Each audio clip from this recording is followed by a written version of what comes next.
ಆತ್ಮೀಯ ಸ್ನೇಹಿತರೆ, ತಮಗೆಲ್ಲ ರಾಕೇಶ್ ಮಗ್ದುಮ್ ಯೂಟ್ಯೂಬ್ ಚಾನಲ್ಗೆ ಸ್ವಾಗತ. ಇವತ್ತು ಎಲ್ಲ ಸ್ಪರ್ಧಾತ್ಮಕ ಪರೀಕ್ಷೆಗಳಿಗೆ ಉಪಯೋಗ ಆಗ್ತಕ್ಕಂಥ ದೃಷ್ಟಿಯಲ್ಲಿ ಒಂದು ಬಹುಮುಖ್ಯವಾಗಿರ್ತಕ್ಕಂಥ ಒಂದು ಕಾನ್ಸೆಪ್ಟನ್ನು ತಮ್ಮ ಮುಂದೆ ತರಲಿದ್ದೇನೆ. ಅದು ಮಾನವನ ಹೃದಯ. ಇದಕ್ಕೆ ಸಂಬಂಧಿಸಿದಂತೆ ಮಲ್ಟಿಪಲ್ ಚಾಯ್ಸ್ ಕ್ವಶನ್ನ ತಮಗೆ ನೀಡ್ತಾ ಇದ್ದೇನೆ. ಇದುವರೆಗೆ ತಾವು ನನ್ನ ಚಾನಲ್ಗೆ ಸಬ್ಸ್ಕ್ರೈಬ್ ಆಗದೇ ಇದ್ದರೆ ಸಬ್ಸ್ಕ್ರೈಬ್ ಆಗಿ, ಲೈಕ್ ಮಾಡಿ, ನಿಮ್ಮ ಫ್ರೆಂಡ್ಸ್ಗೆ ಶೇರ್ ಮಾಡಿ.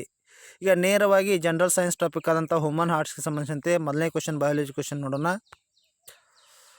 ಹಾರ್ಟ್ ಆಫ್ ಹಾರ್ಟ್ ಈಸ್, ಹೃದಯದ ಹೃದಯ ಅಂತ ಯಾವುದನ್ನು ಕರೆಯಲಾಗ್ತದೆ ಅಂತಂದರು. ನೋಡಿ, ಹೃದಯದ ಹೃದಯ ಅಂತ ಕರಿಬೇಕಾದ್ರೆ ಇಲ್ಲಿ ಎಸ್ ಎ ನೋಡೋದ, ಎ ವಿ ನೋಡತ್ತದ, ಆಮೇಲೆ ಬಂಡಲ್ ಆಫ್ HIS ಅದ, ಆಮೇಲೆ ಪರ್ಕಿಂಗ್ಸ್ ಫೈಬರ್ಸ್ ಅತ್ತದ. ಹಂಗಾರೆ ಇಲ್ಲಿ ರೈಟ್ ಆನ್ಸರ್ ಯಾವಂದ್ರೆ ಎಸ್ ಎ ನೋಡಿ. ಯಾಕಂದ್ರೆ ನಿಮ್ಗೆ ಗೊತ್ತಿರ್ಬೋದು, ವಿದ್ಯಾರ್ಥಿಗಳಿಗೆ ಗೊತ್ತಿರ್ಬೋದು ಏನಂದ್ರೆ ನಮ್ಮ ಹೃದಯದಿಂದ ಏನಾಗ್ತದೆ, ರಕ್ತದ ಮೂಲಕ ನಮ್ಮ ದೇಹದ ಎಲ್ಲ ಭಾಗಕ್ಕೆ ಸಾಗಾಣಿಕೆ ಆಗ್ತದೆ. ಏನೋ ಹಾರ್ಮೋನುಗಳ ಮೂಲಕ ಸಂದೇಶ ಸಾಗಾಣಿಕೆ ಆಗ್ತದೆ. ಅದೇ ರೀತಿಯಾಗಿ ಸ್ಟಿಮ್ಯುಲೇಷನ್ ನೀವು ಕೇಳ್ಬೋದು, ಪ್ರಚೋದನೆಗೆ ತಕ್ಕ ಪ್ರತಿಕ್ರಿಯೆ ನೀಡಬೇಕಾದ್ರೆ ವಿದ್ಯುತ್ ಆವೇಶಗಳು ಹೋಗ್ತಾವೆ. ಆ ವಿದ್ಯುತ್ ಆವೇಶಗಳು ಹರಿಬೇಕಾದ್ರೆ ಸೈನಸ್ ನೋಡ್ ಮೂಲಕ ಇರ್ತವೆ. ಅಂದರೆ ಸೈನೋ ಆರ್ಟರಿಲ್ ನೋಡ್ಸ್ ಅಂತ ಕರಿತೀವಿ. ಆರ್ಟರಿ ಅಂದ್ರೆ ಏನು, ಹೃತ್ಕರ್ಣಗಳ ಮೂಲಕ ಸೈನೋ ನೋಡ್ಸ್ಗಳು ಅಂದರೆ ಸ್ಟಿಮ್ಯುಲೇಷನ್ಗಳು ಜನ್ರೇಟ್ ಆಗ್ತಿರ್ತಾವೆ. ಅದಕ್ಕೆ ಹಾರ್ಟ್ ಆಫ್ ಹಾರ್ಟ್ ಅಂತ ಕರೆಯಲಾಗ್ತದೆ. ಅಂದ್ರೆ ಹೃದಯದ ಹೃದಯ ಅಂತ ಅದನ್ನು ಕರೆಯಲಾಗ್ತದೆ.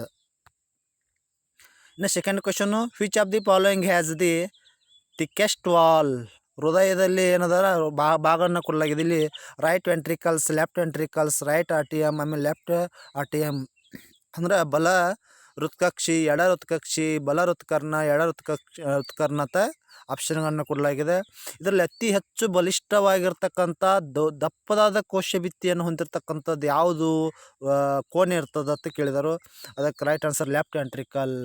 ಅಂದರೆ ಎಡ ಹೃತ್ಕಕ್ಷಿ ಭಾಳಷ್ಟು ಬಲಿಷ್ಠವಾಗಿರ್ತದೆ. ಯಾಕೆ ಎಡ ಹೃತ್ಕಕ್ಷಿ ಬಲಿಷ್ಠವಾಗಿರ್ತದೆ? ಹೃದಯದಿಂದ ನಮ್ಮ ದೇಹದ ಎಲ್ಲ ಭಾಗಕ್ಕೆ ಪಂಪ್ ಮಾಡಿರ್ತಕ್ಕಂಥ ಕಾರ್ಯವನ್ನು ಇದು ಎಡ ಹೃತ್ಕಕ್ಷಿ ಮಾಡಿದ. ಇದು ದಪ್ಪದಾದ ಕೋಶಭಿತ್ತಿಯನ್ನು ಹೊಂದಿರ್ತದೆ. ಇನ್ನು question number 3, pacemaker is. Pacemaker ಅಂತ ಎದನ್ನು ಕರೆಯಲಾಗ್ತದೆ? A V node, S A node, bundle of HIS, ventricle muscles. ಇಲ್ಲಿಯೂ ಸಹ ನಾವು ಎಸ್ ಎ ನೋಡನ್ನು ಪೇಸ್ ಮೇಕರ್ ಅಂತ ಕರೆಯಲಾಗ್ತದೆ. ಯಾಕಂದ್ರೆ ಪೇಸ್ ಮೇಕರ್ ಇದನ್ನೊಂದು type of S A node. ಯಾಕೆ S A node means located on upper lateral wall of right ಆಟ್ರಿಯಮ್.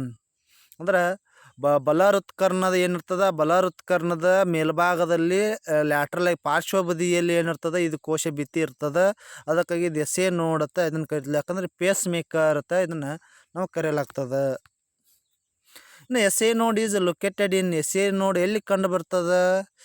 ಇದು upper lateral wall of right atrium, lower lateral wall of left atrium, lower lateral wall of right atrium, upper lateral wall of left atrium ಅಂತದ. Atrium ಅಂದರೆ ಹೃತ್ಕರ್ಣಗಳು ಅಥವಾ ಹೃತ್ಕಕ್ಷಿ ಅಂತ ಬರ್ತದೆ. ಹೃತ್ಕಕ್ಷಿಗಳು ಅಂದರೆ ಇಲ್ಲಿ upper lateral wall of right atrium is a right answer.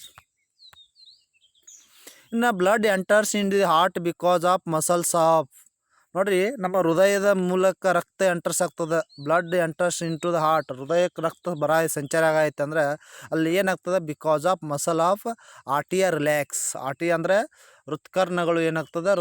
ಹೃತ್ಕಕ್ಷಿ ಅಂತ ಕರಿತಾವೆ. ಹೃತ್ಕಕ್ಷಿಗಳು ಮತ್ತು ಹೃತ್ಕರ್ಣ. ಇಲ್ಲಿ ಹೃತ್ಕರ್ಣಗಳು ಏನು ಮಾಡ್ತಾವೆ? ರಿಲ್ಯಾಕ್ಸ್ ಮಾಡ್ಕೊತಾವೆ. ಏನು ಮಾಡ್ಕೋತಾರೆ? ರಿಲ್ಯಾಕ್ಸನ್ನು ಮಾಡ್ಕೊತಾವು.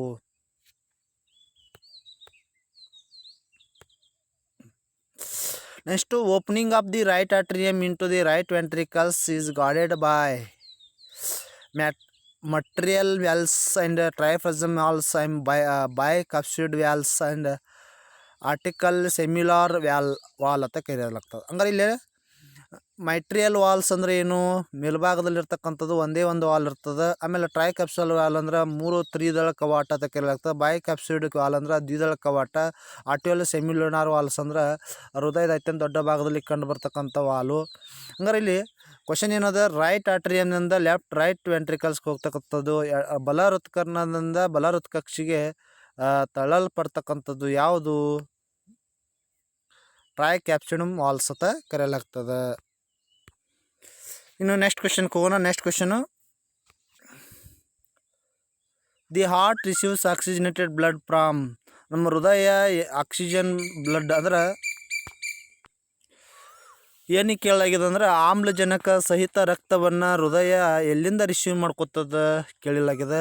Lungs, liver, kidneys, bodies. ಹಂಗಾರೆ ನೋಡಿ, ಆಕ್ಸಿಜನ್ ಸಹಿತ ರಕ್ತವನ್ನು ನಮ್ಮ ಹೃದಯ ಎಲ್ಲಿಂದ ತೆಗೆದುಕೋತದ ಅಂದ್ರೆ ಲಂಗ್ಸ್, ಶ್ವಾಸಕೋಶದಿಂದ ತೆಗೆದುಕೋತದೆ. ಯಾಕಂದ್ರೆ ನಾವು ಉಸಿರಾಟ ಕ್ರಿಯೆ ಮೂಲಕ ಆಮ್ಲಜನಕವನ್ನು ತೆಗೆದುಕೋತವೆ. ಆಮ್ಲಜನಕದ ಜೊತೆಗೆ ನಮ್ಮ ದೇಹದಲ್ಲಿಂದ ರಕ್ತ ಏನಾಗುತ್ತೆ ಹೃದಯಕ್ಕೆ ಬರ್ತದೆ, ಅಂದ್ರೆ ಲಂಗ್ಸ್ ತೆಗೆದುಕೋತದೆ. ಇನ್ನು question number 8, right and left ಆರ್ಟಿಯಾ ಆರ್ ಕನ್ಸಿಡರ್ಡ್ ಆ್ಯಸ್. ಬಲ ಮತ್ತು ಎಡ ಹೃತ್ಕರ್ಣವನ್ನು ನಾವು ಏನಂತ ಕರೆಯಲಾಗ್ತದೆ? Lower thick walled chambers, upper thick wall chambers, lower thin walled chambers, upper thin walled chambers ಅಂತ ಕರೆಯಲಾಗ್ತದೆ. ನೋಡಿರಿ, ಹೃದಯದ ಚಿತ್ರವನ್ನು ನೋಡಿದಾಗ ಮೇಲ್ಭಾಗದಲ್ಲಿ 2 ಬಲ ಹೃತ್ಕಕ್ಷಿ ಬಂದರೆ ಕೆಳಭಾಗದಲ್ಲಿ ಏನು ಬರ್ತಾವೆ? ಬಲ ಹೃತ್ಕಕ್ಷಿ, ಎಡ ಹೃತ್ಕಕ್ಷಿಗಳು ಬರ್ತಾವೆ. ಹೃತ್ಕಕ್ಷಿಗೆ ನಾವು ಏನಂತ ಕರೆಯಲಾಗ್ತದೆ? ಹೃತ್ಕರ್ಣಕ್ಕೆ ಏನು ಕರೆಯಲಾಗ್ತದೆ? ಹೃತ್ಕರ್ಣಕ್ಕೆ ಆರ್ಟಿಯಾ, ಹೃತ್ಕಕ್ಷಿಗೆ ವೆಂಟ್ರಿಕಲ್ಸ್ ಅಂತ ಕರೆಯಲಾಗ್ತದೆ. ಅಂದರೆ ಅಪ್ಪರ್ ಥಿಕ್ ವಾಲ್ಡ್ ಚೇಂಬರ್ಸ್ ಒಳಗೆ ರೈಟ್ ಟು ಲೆಫ್ಟ್ ಟು ಆರ್ಟಿಯಾ ಬರ್ತಾವೆ. ಅದಕ್ಕೆ right answer is upper thick walled chambers. Upper thick walls ಅಂದರೆ ಮೇಲ್ಭಾಗದಲ್ಲಿ ತಿನ್ನಾಗಿ ಕಂಡು ಬರ್ತಕ್ಕಂಥ ಕೋಶಭಿತ್ತಿ, ದಪ್ಪದ ಕೋಶಭಿತ್ತಿಯನ್ನು ಹೊಂದಿರತಕ್ಕಂಥ ಚೇಂಬರ್ಗಳಿಗೆ ನಾವು ಬಲ ಹೃತ್ಕಕ್ಷಿ ಮತ್ತು ಬಲ ಹೃತ್ಕರ್ಣಗಳು, ಎಡ ಹೃತ್ಕರ್ಣಗಳು ಎರಡು ಪ್ರಮುಖವಾಗಿ ಮೇಲ್ಭಾಗದಲ್ಲಿ ಕಂಡು ಬರ್ತಾವೆ. ಇನ್ನು question number 9, after receiving the blood from the lungs the heart pumps it to B. ಅಂದರೆ ನಾವು ಬ್ಲಡ್ಡನ್ನು ರಿಸೀವ್ ಮಾಡಿದ ನಂತರ, ಲಂಗ್ಸ್ ಬ್ಲಡ್ಡನ್ನು ರಿಸೀವ್ ಮಾಡಿದ ನಂತರ ಹಾರ್ಟ್ ಅದನ್ನು ಎಲ್ಲಿ ಪಂಪ್ ಮಾಡ್ತದೆ? ರೈಟ್ ಆರ್ಟಿಯಾದು, ಲೆಫ್ಟ್ ಆರ್ಟಿಯಾ, ಆರ್ಮ್ಸ್ ಆ್ಯಂಡ್ ಲೆಗ್ಸ್, ಬಾಡೀಸ್. ಅಂದ್ರೆ ಶ್ವಾಸಕೋಶ ಇದ್ದದ ರಕ್ತವನ್ನು ಸ್ವೀಕಾರ ಮಾಡ್ಕೊಂಡ ನಂತರ ಅದಕ್ಕೆ ಎಲ್ಲಿಂದ, ಹೃದಯದಿಂದ ಎಲ್ಲಿಗೆ ಸಾಗಾಣಿಕೆ ಮಾಡ್ತದೆ? ಎಲ್ಲಿಂದ ನಮ್ಮ ದೇಹದ ಎಲ್ಲ ಭಾಗಕ್ಕೆ ಸಾಗಾಣಿಕೆ ಮಾಡ್ತದೆ, ಅವರ್ ಬಾಡೀಸ್. ಅಂದರೆ ಪಂಪ್ ಮಾಡಿದ ಹೃದಯದಿಂದ ದೇಹದ ಎಲ್ಲ ಭಾಗಕ್ಕೆ ಹೋಗ್ತಿರ್ತದೆ, ಅದಕ್ಕೆ body is a right answer ಆಗ್ತದೆ. ನೆಕ್ಸ್ಟ್ ಕ್ವಶನ್ ಬರ್ತಕ್ಕಂಥದ್ದು, oxygenated blood is brought to left ಆರ್ಟಿಯಮ್ ಫ್ರಾಮ್ ಲಂಗ್ಸ್ ಥ್ರೂ. ಅಂದರೆ ಏನು? ಆಕ್ಸಿಜನ್ ಸಹಿತ ರಕ್ತವನ್ನು ನಮ್ಮ ಎಡ ಹೃತ್ಕರ್ಣಕ್ಕೆ ಬಂದಾಗ, ಎಡ ಹೃತ್ಕರ್ಣದಿಂದ ಫ್ರಾಮ್ ಲಂಗ್ಸ್ದಿಂದ ಎಡ ಹೃತ್ಕರ್ಣಕ್ಕೆ ಬರ್ತದೆ. ಬರಬೇಕಾದ್ರೆ ಎಲ್ಲಿಂದ ಬರ್ತದೆ? ಅದು ಎಡ ಹೃತ್ಕರ್ಣಕ್ಕೆ ಬರಬೇಕಾದ್ರೆ ಅದು ಶ್ವಾಸಕೋಶದ ಮೂಲಕ ಆಮ್ಲಜನಕ ಸಹಿತ ರಕ್ತ ಎಡ ಹೃತ್ಕರ್ಣ ಬರಬೇಕಾದ್ರೆ ಎಲ್ಲಿಂದ ಬರ್ತದೆ? ಪಲ್ಮನರಿ ವೀನ್ಸಿಂದ ಬರ್ತದೆ. ಅಂದರೆ ಪಲ್ಮನರಿ ಅಂದರೆ ಅಪಧಮನಿ ಅಂತ ಕರೆಯಲಾಗ್ತದೆ. ಅಪಧಮನಿಗಳ ಮೂಲಕ ಬರ್ತದೆ, ನಾಡಿಗಳು ಅಂತಲೂ ಕರೆಯಲಾಗ್ತದೆ.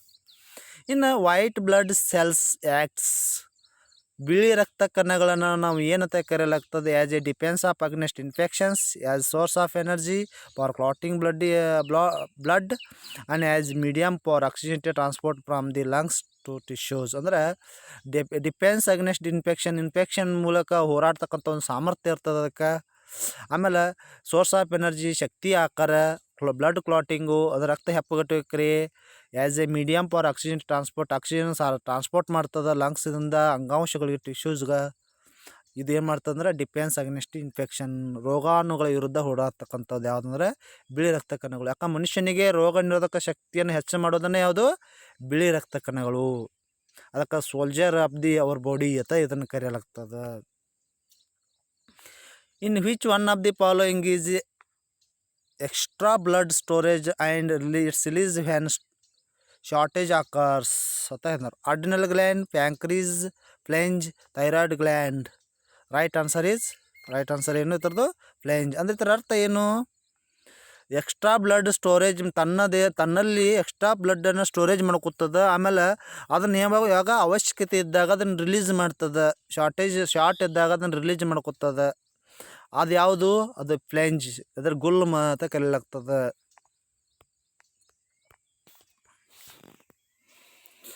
ಇನ್ನು question number 13, the average life span of RBC capsule is. ಕೆಂಪು ರಕ್ತ ಕಣಗಳ ಬ್ಲಡ್ ಕ್ಲಾಟಿಂಗ್ ಸಮಯ ಎಷ್ಟದ? ನಿಮ್ಗೆ ಗೊತ್ತಿರ್ಬೋದು. ಕೆಂಪು ರಕ್ತ ಕಣಗಳ ಜೀವಿತಾವಧಿ 100ರಿಂದ 120 ದಿನ ಇರ್ತದೆ. Right answer is 100 to 120 days.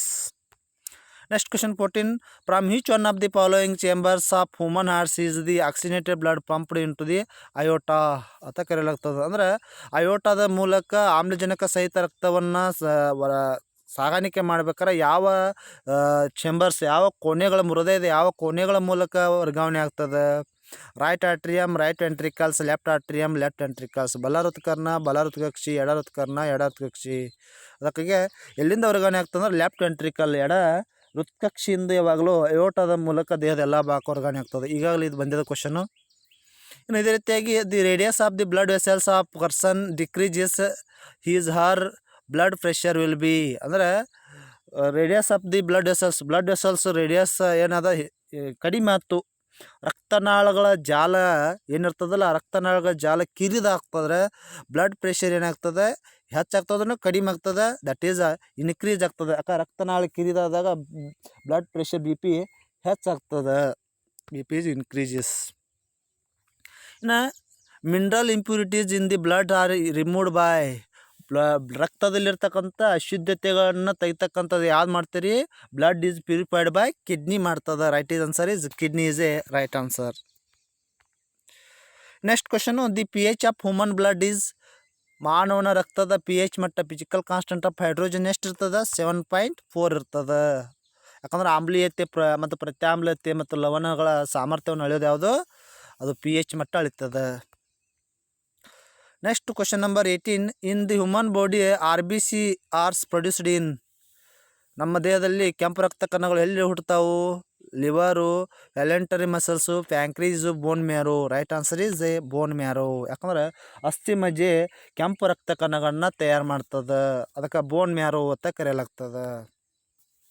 ಇನ್ನು which is the anticoagulant substance in the blood, fibrinogen, ಆಮೇಲೆ ತೊಂಬ್ರಿನ್, ಆಮೇಲೆ ಗ್ಲೋಬಿನ್, ಆಮೇಲೆ ಹೆಫ್ಯಾರಿನ್ ಅಂತದ. ನೋಡಿರಿ, ನಮ್ಮ ದೇಹದಲ್ಲಿ ಆ್ಯಂಟಿಕೋಗ್ಯುಲೆಂಟ್ ಅಂದರೆ ಏನು, ಮನುಷ್ಯನಿಗೆ ಯಾವುದೇ ಒಂದು ರೋಗದ ವಿರುದ್ಧ ಹೋರಾಡಬೇಕಾದ್ರೆ ಆ್ಯಂಟಿಕೋಗ್ಯುಲೆಂಟ್ ಸಬ್ಸ್ಟನ್ಸ್ ನಮ್ಮ ದೇಹದೊಳಗೆ ಬೇಕಾಗ್ತದೆ. ಆ ಸಬ್ಸ್ಟನ್ಸನ್ನು ಬಿಡುಗಡೆ ಮಾಡ್ಬೇಕಾದ್ರೆ ಇಮ್ಯುನಿಟಿ ಪವರ್ ಹೆಚ್ಚು ಮಾಡ್ಬೇಕಾದ್ರೆ ಇದು ಬೇಕಾಗ್ತದೆ ಬ್ಲಡ್ ಒಳಗು. ಅದನ್ನು ಹೆಚ್ಚು ಮಾಡೋದು ಯಾವುದು, ಹೆಫ್ಯಾರಿನ್ ಹೆಚ್ಚು ಮಾಡ್ತದೆ.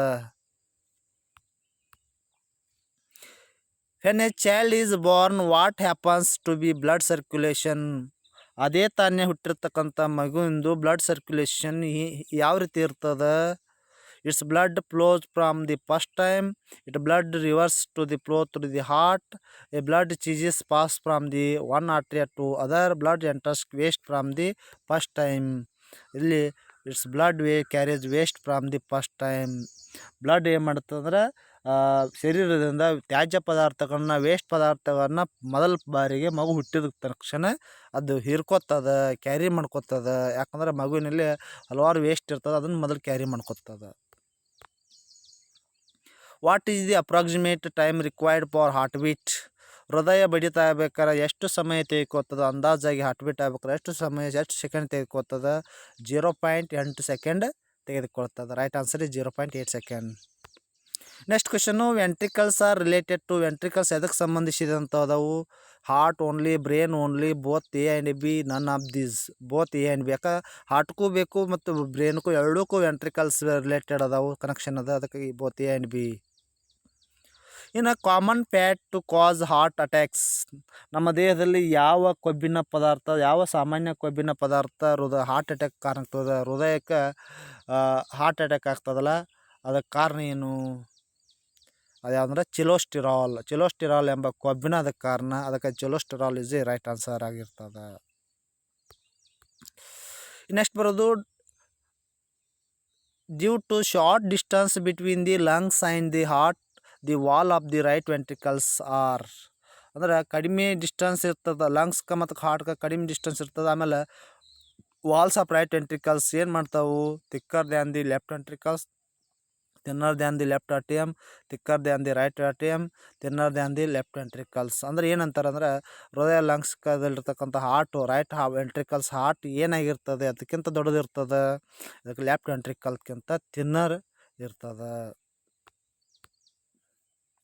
ಇನ್ನು artery leaves from the left ventricles of the heart. Artery ಏನು ಮಾಡ್ತದೆ, ಹೃತ್ಕರ್ಣಗಳು ಏನು ಮಾಡ್ತದೆ, ಲಿವಿಂಗ್ ಬಿಡ್ತದೆ ಏನು ಲೆಫ್ಟ್ ವೆಂಟ್ರಿಕಲ್ಸಿಂದ, ಹೃದಯದಿಂದ ಏನೇನು ಬಿಡ್ತದೆ, ಅದು ಯಾವುದನ್ನು ಸಾಗಾಣಿಕೆ ಮಾಡ್ತದೆ, ಆರ್ಟಿಕಲ್ ಆರ್ಚ್ ಅಂತ ಕರೆಯಲ್ತದೆ. ಅಂದರೆ left ventricle of the heart is aorta arch ಅಂತ ಅದನ್ನು ಕರೆಯಲಾಗ್ತದೆ.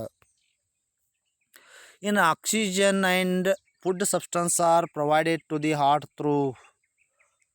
ಅಂದರೆ ಆಕ್ಸಿಜನನ್ನು ಮತ್ತು ಆಹಾರದ ಸಬ್ಸ್ಟೆನ್ಸನ್ನು ಹೃದಯ ಏನು ಮಾಡ್ತದೆ, ನಮ್ಮ ದೇಹದ ಪ್ರೊವೈಡ್ ಮಾಡ್ತದೆ. ಏನು ಪ್ರೊವೈಡ್ ಮಾಡ್ತದೆ, ಪಲ್ಮನರಿ ಆರ್ಚಿ, ಆರ್ಚಿಯೋಟಿಕಲ್ ಆರ್ಚಿ, ಆಮೇಲೆ ಕೊರೋನರಿ ಆರ್ಟಿ, ಆಮೇಲೆ ಸಬ್ ಕ್ಲಾವಿಯನ್ ಆರ್ಟರಿ ಅಂದ್ರೆ ನಮ್ಮ ದೇಹದಿಂದ ಆಮ್ಲಜನಕವನ್ನು ಮತ್ತು ಆಹಾರದ ಕಣಗಳನ್ನು ದೇಹದಿಂದ ಸಾಗಾಣಿಕೆ ಮಾಡಿ ಪ್ರೊವೈಡ್ ಮಾಡ್ತದೆ. ಅದು ಯಾವುದಂದ್ರೆ ಕರೋನರಿ ಆರ್ಟರಿ ಮಾಡ್ತದೆ.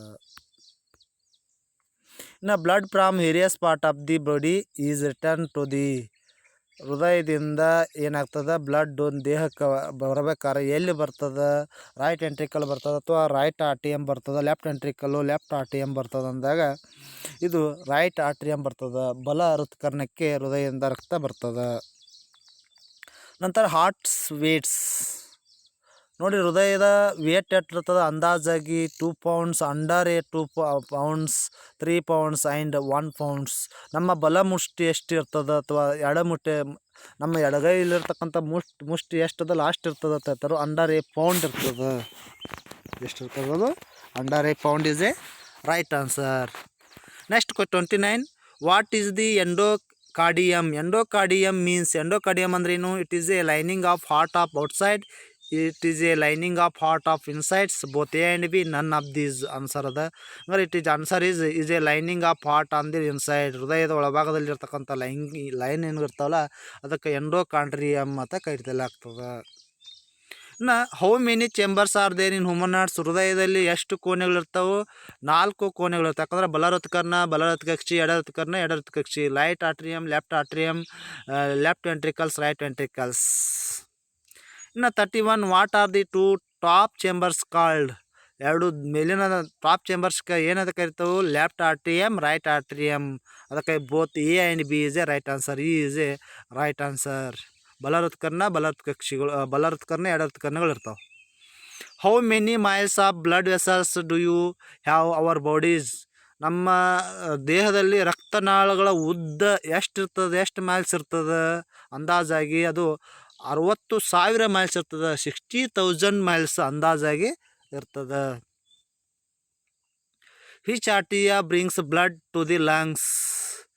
ಯಾವ ಹೃತ್ಕರ್ಣ ನಮ್ಮ ದೇಹದಿಂದ ಲಂಗ್ಸನ್ನು ಬ್ರಿಂಗ್ ಮಾಡ್ಕೊತದ, ರಕ್ತವನ್ನು ಲಂಗ್ಸ್ನಿಂದ? ಯಾವುದು? Tri capsule aorta, pulmonary valves, pulmonary artery, none of the above ಅಂತಂದ್ರೆ ಪಲ್ಮನರಿ ಆರ್ಟರಿ ಮಾಡ್ಕೊತದ. ಪಲ್ಮನರಿ ಆರ್ಟರಿ ಅಂದ್ರೆ ಮಹಾಪಧಮನಿ ಅಂದರೆ ಆರ್ಟರಿ ಅಂದ್ರೆ ಏನು? ಹೃತ್ಕರ್ಣ ಮಾಡ್ಕೊತ, ಪಲ್ಮನರಿ ಹೃತ್ಕರ್ಣ ಮಾಡ್ಕೊತದೆ. ನಂತರ biggest veins in the body? ದೇಹದ ಅತ್ಯಂತ ದೊಡ್ಡದಾದ ನಾಡಿ ಯಾವುದು? In our heart, true trunk veins, vena cava ಅಂತ ಬರ್ತದೆ. ಯಾವ್ದ್ರಿ ಅತ್ಯಂತ ದೊಡ್ಡದಾದ ನಾಡಿ ಯಾವುದಂದ್ರೆ vena cava is a right answer. Vena cava. RBC means, RBC expansion ಏನು? Red blood cells, red blood corpuscles, red bird cells, red blood corundums. Is a right answer is RBC means red blood corpuscles is a right answer. Next number question, biggest part of the heart? ಅತ್ಯಂತ ದೊಡ್ಡದಾದ ಹೃದಯದ ಭಾಗ ಯಾವುದು? ಅಥವಾ blood vessels ಯಾವುದು? ಅತ್ಯಂತ ದೊಡ್ಡದಾದ ರಕ್ತನಾಳ ಯಾವುದು? ಯಾವುದಂದ್ರೆ ಆರ್ಟಿಯಾ, ventricles, ಅಯೋಟಾ, valves. Right answer is ಅಯೋಟಾ. ಹೃದಯದ ಅತ್ಯಂತ ದೊಡ್ಡ ಭಾಗನೇ ಯಾವುದು? ಅಯೋಟಾ ಆಗಿರ್ತದೆ. Next question, strongest chamber of human arts? ಅತ್ಯಂತ ದೊಡ್ಡದಾದ ಬಲಿಷ್ಠವಾದ ಹೃದಯದ ಕೋಣೆ ಯಾವುದು? Right ಆರ್ಟಿಯಾ, left ಆರ್ಟಿಯಾ, right ventricles, left ventricles. Right answer is A left ventricle. ಯಾಕೆ? ಎಡ ಹೃತ್ಕಕ್ಷಿ ಬಲಿಷ್ಠವಾಗಿರ್ತದೆ. ಇನ್ನು RBC ಪ್ರೊಡ್ಯೂಸ್ಡ್ ಬೈ, ಬಿಳಿ ರಕ್ತ ಕಣಗಳು ಏನನ್ನ ಯಾವುದೋ ಪ್ರೊಡ್ಯೂಸ್ ಮಾಡ್ತದೆ? ಬಿಳಿ ಕೆಂಪು ರಕ್ತ ಕಣಗಳನ್ನು ಮತ್ತು ಬಿಳಿ ರಕ್ತ ಕಣಗಳನ್ನು ಎರಡೂ ಪ್ರೊಡ್ಯೂಸ್ ಮಾಡೋದು ಯಾವುದಂದ್ರೆ ಬೋನ್ ಮ್ಯಾರೋ, ಅಸ್ಥಿ ಮಜ್ಜೆ ಇದ್ದದ RBCಯನ್ನು ತಯಾರು ಮಾಡ್ತದೆ. ಇನ್ನು ಎರ್ಥ್ರೋಸೈಟ್ಸ್ ಮೀನ್ಸ್, ಎರ್ಥ್ರೋಸೈಟ್ಸ್ ಇದೇನು? ಎರ್ಥ್ರೋಸೈಟ್ಸ್ ಅನ್ನೋದು ಇದು ಒಂದು ಕೆಮಿಕಲ್ ನೇಮು. ಎತ್ತರದ ಕೆಮಿಕಲ್ ನೇಮು ಅಂದರೆ ಕೆಮಿಕಲಿ ಆಗಿ ಎರ್ಥ್ರೋಸೈಟ್ಸನ್ನು ಕರೆಯಲಾಗ್ತದೆ. ಅದಕ್ಕೆ ಕರೆಯಲಾಗ್ತದೆ ಅಂದರೆ RBCಯನ್ನು ಕರೆಯಲಾಗ್ತದೆ. Right answer is RBC. Veins carry blood through the organs? Veins ನಾಡಿಗಳು ಬ್ಲಡ್ಡನ್ನು ಯಾವ ಅಂಗದಿಂದ ಪಡೆದುಕೊಳ್ತಾವು? ಯಾವ ಅಂಗ? ಹೃದಯದಿಂದ ಪಡೆದುಕೊಳ್ತಾವು. ಯೂನಿವರ್ಸಲ್ ಡೋನರ್ ಬ್ಲಡ್ ಗ್ರೂಪ್, ಎಲ್ಲರಿಗೂ ಕೊಡಬಹುದಾದ ರಕ್ತದ ಗುಂಪು ಯಾವುದು? ವಿದ್ಯಾರ್ಥಿಗಳಿಗೆ ಗೊತ್ತದ. ಅದಕ್ಕೆ ಯೂನಿವರ್ಸಲ್ ಡೋನರ್ ಬ್ಲಡ್ ಗ್ರೂಪ್ ಅಂತ ಕರೆಯಲಾಗ್ತದೆ. ಓ ಇರ್ತಕ್ಕಂಥ ವ್ಯಕ್ತಿ ಎಲ್ಲರಿಗೂ ಸಹ ರಕ್ತವನ್ನು ಕೊಡಬಹುದು. ಯಾಕಂದ್ರೆ ಓ ಇರ್ತಕ್ಕಂಥವ್ರಿಗೆ ಎಲ್ಲರಿಗೂ ರಕ್ತವನ್ನು ಕೊಡ್ಬೋದು, ಆದರೆ ಎಲ್ಲರಿಂದ ರಕ್ತವನ್ನು ಸ್ವೀಕಾರ ಮಾಡ್ಕೊಳಕ್ಕೆ ಬರಲ್ಲ. ಇನ್ನು ಯೂನಿವರ್ಸಲ್ ರಿಸಿಪ್ಟರ್ ಬ್ಲಡ್ ಗ್ರೂಪ್ ಯಾವುದು? ಎಲ್ಲರಿಂದ ಪಡೆದುಕೊಳ್ಳಬಹುದಾದ ರಕ್ತ ಗುಂಪು ಅಂದಾಗ ಎ ಬಿ ಆಗ್ತದೆ. ಅದಕ್ಕೆ ಎ ಬಿ ಇರ್ತಕ್ಕಂಥ ರಕ್ತ ಗುಂಪು ಎಲ್ಲರಿಂದ ರಕ್ತವನ್ನು ಪಡೆದುಕೊಳ್ಳಬಹುದು. ಅದಕ್ಕೆ ಇದಕ್ಕೆ ಯೂನಿವರ್ಸಲ್ ರಿಸಿಪ್ಟರ್ ಬ್ಲಡ್ ಗ್ರೂಪ್ ಅಂತ ಎ ಬಿಯನ್ನು ಕರೆಯಲಾಗ್ತದೆ. ಇನ್ನು which blood group have a no ಆ್ಯಂಟಿಜನನ್ನು ಹೊಂದಲೇ ಇರ್ತಕ್ಕಂಥದ್ದು ಅಂದರೆ ಪ್ರತಿಕಾಯಗಳು ಅಂತ ಕರಿತಾವೆ. ಪ್ರತಿಕಾಯಗಳನ್ನು ಹೊಂದಿಲ್ಲದೇ ಇರ್ತಕ್ಕಂಥ ರಕ್ತದ ಗುಂಪು ಯಾವುದು ಅಂದರೆ ಅದು ಓ ರಕ್ತದ ಗುಂಪು. ಅದಕ್ಕೆ ಓ ರಕ್ತದ ಗುಂಪನ್ನು ನಾವು ಎಲ್ಲರಿಗೂ ಕೊಡಬಹುದು. ಯಾಕಂದರೆ ಆ್ಯಂಟಿಜನ್ ಇರದೇ ಇರೋದರಿಂದ ಎಲ್ಲರಿಗೂ ಸಹ ಏನು ಮಾಡುವುದನ್ನು ಕೊಡಬಹುದು. ಇನ್ನು which blood group have no antibodies? ಪ್ರತಿಜನಕ ಅದು ಇದು ಪ್ರತಿಕಾಯಗಳನ್ನು ಹೊಂದಿಲ್ಲದೇ ಇರ್ತಕ್ಕಂಥ ಪ್ಲಾಸ್ಮಾ ರಕ್ತದಲ್ಲಿ ಪ್ಲಾಸ್ಮಾ ಸ್ಥಿತಿಯಲ್ಲಿರ್ತದೆ. ಆ ಪ್ಲಾಸ್ಮಾ ಸ್ಥಿತಿಯಲ್ಲಿರ್ತಕ್ಕಂಥ ರಕ್ತ ಪ್ಲಾಸ್ಮಾ ಅಂತ ಕರಿತಾರೆ. ರಕ್ತದಲ್ಲಿ ಪ್ಲಾಸ್ಮಾ ರೂಪದಾಗಿರೋದ್ರಿಂದ ಆ ಪ್ಲಾಸ್ಮಾ ರೂಪದಲ್ಲಿರ್ತಕ್ಕಂಥ ರಕ್ತದಲ್ಲಿ ಪ್ರತಿಕಾಯಗಳು ಇರುವುದಿಲ್ಲ. ಅದರ ಪ್ರತಿಕಾಯ ಇಲ್ಲದೇ ಇರೋದ್ರಿಂದ ಎಲ್ಲರಿಗೂ ರಕ್ತವನ್ನು ಪಡ್ಕೋಬೋದಾಗಿರ್ತಕ್ಕಂಥ ರಕ್ತದ ಗುಂಪು ಯಾವುದು? ಎ ಬಿ ಆಗಿರ್ತದೆ. ಅದಕ್ಕೆ right answer is A B. ಇನ್ನು blood clotting made possible by ರಕ್ತ ಹೆಪ್ಪುಗಟ್ಟುವಿಕೆ ಕ್ರಿಯೆಯನ್ನು ಯಾವ ಮಾಡ್ತಾವೆ ಅಂದ್ರೆ capillaries, bone marrow, platelets, platelets ಮಾಡ್ತಾವೆ. ರಕ್ತ ಕಿರುತಟ್ಟೆಗಳು ಮಾಡ್ತಾವೆ. ಪ್ಲೇಟ್ಲೆಟ್ ಮೀನ್ಸ್ ಕಿರುತಟ್ಟೆಗಳು ರಕ್ತ ಹೆಪ್ಪುಗಟ್ಟುವಿಕೆ ಕ್ರಿಯೆಯನ್ನು ಮಾಡ್ಲಾಗ್ತದೆ. ಇನ್ನು 46 ಸ್ಮಾಲೆಸ್ಟ್ ಬ್ಲಡ್ ವೆಸಲ್ಸ್ ಯಾವುದು? ಅತ್ಯಂತ ಚಿಕ್ಕದಾದ ರಕ್ತದ ನಾಳ ಯಾವುದಂದ್ರೆ ಅದು ಕ್ಯಾಪಿಲರಿ ಆಗಿರ್ತದೆ. ಕ್ಯಾಪಿಲರೀಸ್ ಅತ್ಯಂತ ಚಿಕ್ಕದಾದ ರಕ್ತನಾಳ. ಇನ್ನು colour of WBC red, white, yellow, colourless. ನೋಡಿರಿ, ಬಿಳಿ ರಕ್ತ ಕಣಗಳ ಕಲರ್ ಬಿಳಿನ ಇರ್ತದೆ ತಿಳ್ಕೊಂಡಿರ್ತದೆ ವಿದ್ಯಾರ್ಥಿಗಳ. ಬಿಳಿ ಇರಲ್ಲ, ಕಲರ್ಲೆಸ್ ಇರ್ತದೆ. Right answer is A colourless. ಇನ್ನು ಫಂಕ್ಷನ್ ಆಫ್ WBC ಬಿಳಿ ರಕ್ತ ಕಣಗಳ ಪ್ರಮುಖ ಕಾರ್ಯ ಏನು? Guard against infection, soldier of the body, attacked bacteria, all of these. ನೋಡಿರಿ, ಎಲ್ಲ ಕಾರ್ಯಗಳನ್ನ ಮಾಡ್ತಕ್ಕಂಥದ್ದಿರೋದ್ರಿಂದ ಇದಕ್ಕೆ ಆಲ್ ಆಫ್ ದೀಸ್ ಅಂತ ಕರೆಯಲಾಗ್ತದೆ. ಇನ್ನು ಪರ್ಸೆಂಟೇಜ್ ಆಫ್ ವಾಟರ್ ಇನ್ ಪ್ಲಾಸ್ಮಾದಲ್ಲಿ ನೀರಿನ ಪ್ರಮಾಣ ಎಷ್ಟಿರ್ತದೆ? 90%. ನೋಡಿ, ರೈಟ್ ಆನ್ಸರ್ ಏನಾಗ್ತದೆ? 90% ರೈಟ್ ಆನ್ಸರ್. ಯಾಕಂದ್ರೆ ಪ್ಲಾಸ್ಮಾದಲ್ಲಿ ನೀರಿನ ಪ್ರಮಾಣ 90% ಇರ್ತದೆ. ಇನ್ನು human hearts beats per minute, ಮಾನವನ ಹೃದಯದ ಬಡಿತ ಪ್ರತಿ ಮಿನಿಟ್ಗೆ ಎಷ್ಟಿರ್ತದೆ? 72 ಇರ್ತದೆ. Right answer is 72. BP of normal person, ಆರೋಗ್ಯವಂತ ಮಾನವನ ಬ್ಲಡ್ ಪ್ರೆಷರ್ ರಕ್ತದ ಒತ್ತಡ ಎಷ್ಟಿರ್ತದೆ? ಅದು ನಿಮ್ಗೆ ಗೊತ್ತಿರ್ಬೋದು. BP ಅಳತೆ ಮಾಡ್ತಕ್ಕಂಥ ಸಾಧನದಲ್ಲಿ ಅಲ್ಲಿ ತೋರಿಸ್ತದೆ. ಏನು ತೋರಿಸ್ತದೆ? 80 mm 120 mmHg ಇರ್ತದೆ. ಪಾದರಸದ ಮಟ್ಟ ತೋರಿಸ್ತದೆ, ಏರಿಳಿತ ಉಂಟಾಗ್ತದೆ. ಅದಕ್ಕೆ 120 to 80 mmHg ರೈಟ್ ಆನ್ಸರ್. ಇನ್ನು BP is measured by manometer, sacchariometer, sphygmomanometer, ECG. ನೋಡಿ, ಸ್ಪಿಗ್ಮೋಮಾನೋಮೀಟರ್ ಮೂಲಕ ನಾವೇನು ಮಾಡಿರ್ತಾರೆ? ಬ್ಲಡ್ ಪ್ರೆಷರ್ನ ಅಳಿತಕ್ಕಂಥ ಸಾಧನ ಆಗಿರ್ತದೆ. Right answer is sphygmomanometer. ಇನ್ನು ಬಾಡಿ ಡಿಫೆನ್ಸ್ ಸಿಸ್ಟಮ್ ಮತ್ತು ಯಾವುದನ್ನ ಕರೆಯಲಾಗ್ತದೆ? ನಮ್ಮ ದೇಹದ ಡಿಫೆನ್ಸ್ ಅಂದ್ರೆ ಏನು? ರಕ್ಷಣಾ ವ್ಯವಸ್ಥೆ ಅಥವಾ ನಮ್ಮ ದೇಹದ ರಕ್ಷಣಾ ವ್ಯವಸ್ಥೆ ಅದನ್ನು ಕರೆಯಲಾಗ್ತದೆ WBCಯನ್ನು ಕರೆಯಲಾಗ್ತದೆ. ರೈಟ್ ಆನ್ಸರ್ ಬಿಳಿ ರಕ್ತ ಕಣಗಳು. ಯಾಕಂದ್ರೆ ರೋಗ ನಿರೋಧಕ ಶಕ್ತಿಯನ್ನು ತಡೆದುಕೊಳ್ಳುವ ಸಾಮರ್ಥ್ಯವನ್ನು ಒದಗಿಸುವ ಯಾವಂದ್ರೆ ಬಿಳಿ ರಕ್ತ ಕಣಗಳು. ಇನ್ನು ECG ಮೀನ್ಸ್ ECG ಎಕ್ಸ್ಪಾನ್ಷನ್ ಏನು? ಇಕೋಕಾರ್ಡಿಯೋಗ್ರಾಫಿ ಅಂತ ಕರೆಯಲಾಗ್ತದೆ. ಅದಕ್ಕೆ answer is echocardiography is a right answer. ಇನ್ನು average blood clotting time in human body, ಆರೋಗ್ಯವಂತ ಮಾನವನಲ್ಲಿ ರಕ್ತ ಹೆಪ್ಪುಗಟ್ಟಬೇಕಾದ್ರೆ ಸರಾಸರಿ ರಕ್ತ ಹೆಪ್ಪುಗಟ್ಟುವಿಕೆ ಸಮಯ ಎಷ್ಟಿರ್ತದೆ? ಬ್ಲಡ್ ಸ್ರವಿಕೆ ಆಗ್ಬೇಕಾದ್ರೆ 2 ರಿಂದ 5 ನಿಮಿಷ ಒಳಗೆ ನಮ್ಮ ನಮ್ಮ ದೇಹದಲ್ಲಿ ರಕ್ತ ಹೆಪ್ಪುಗಟ್ತದೆ. ಅದಕ್ಕೆ right answer is a right answer. 2 ರಿಂದ 5 ಮಿನಿಟ್ ಬ್ಲಡ್ ಕ್ಲಾಟಿಂಗ್ ಟೈಮ್ ಇರ್ತದೆ. ಇಷ್ಟು ಹ್ಯೂಮನ್ ಹಾರ್ಟ್ಸ್ಗೆ ಸಂಬಂಧಿಸಿದಂಥ ಕ್ವಶನ್ ಆನ್ಸರ್. ಇವುಗಳ ಬಗ್ಗೆ ಏನಾದರೂ ಡೌಟ್ಸ್ ಇದ್ದರೆ ನೀವು ನನ್ನ ಚಾನಲ್ಗೆ ಶೇರ್ ಮಾಡಿ, ಕಮೆಂಟ್ ಮಾಡಿ ಅಂತ ಹೇಳ್ತಾ ಇದುವರೆಗೆ ನನ್ನ ಚಾನಲ್ ವೀಕ್ಷಣೆ ಮಾಡಿರ್ತಕ್ಕಂಥ ತಮಗೆಲ್ಲರಿಗೂ ಧನ್ಯವಾದ ತಿಳಿಸುತ್ತಾ thank you to one and all.